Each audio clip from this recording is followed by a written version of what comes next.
open up your mind to this, because what we're about to tell you is, why don't we increase your mortgage? Now, that sounds kind of counterintuitive to what we're talking about here.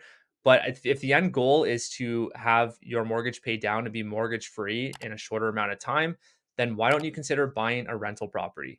So, a lot of the times, this makes sense for people that want to dive into real estate, or maybe they understand real estate investing makes sense, but they just don't really know how to get there. Well, buying one rental property is all we're talking about here. We're not saying, hey, go become like a serial real estate investor and have 20 plus properties in your portfolio. You don't need to do that.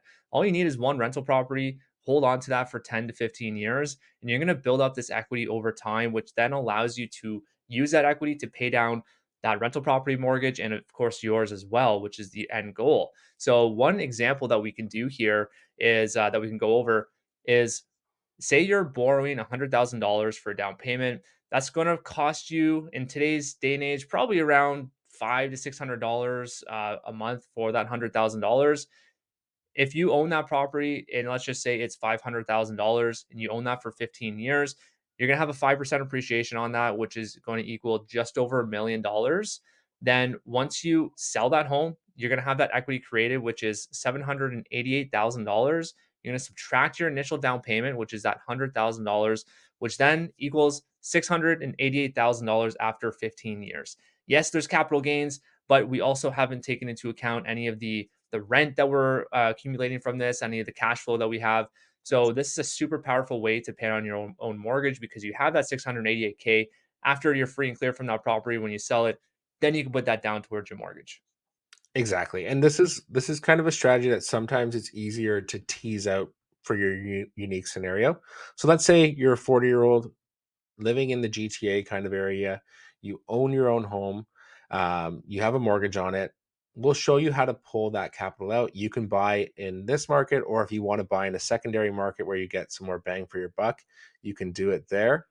And the idea here is that you're not holding this forever. The idea here is that when you 15 years type timeline, when you're ready to retire or whatever it might be, you have the option of selling that property and just paying it against your mortgage and being mortgage free at that time.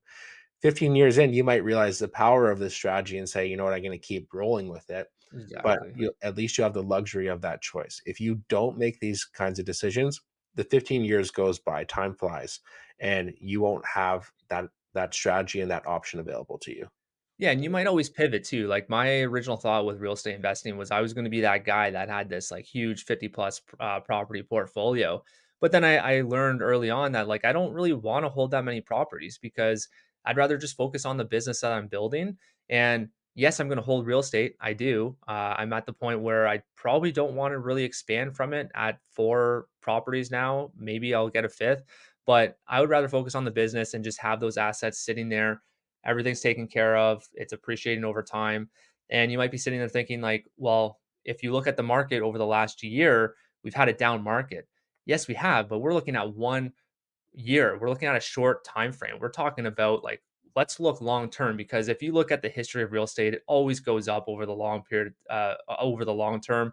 So that's what we're talking about here, and we're using like that number that I gave you, that 688K that's left over. That's using a 5% appreciation, which is pretty conservative. Like, if you look at the last 30 years in the GTA area, so we're talking about like Greater Toronto area in Ontario, then you're looking at 7.39% average over the 30 years. So 5% is pretty modest. Some markets might be slightly lower, but that's just an example of like how powerful real estate really can be.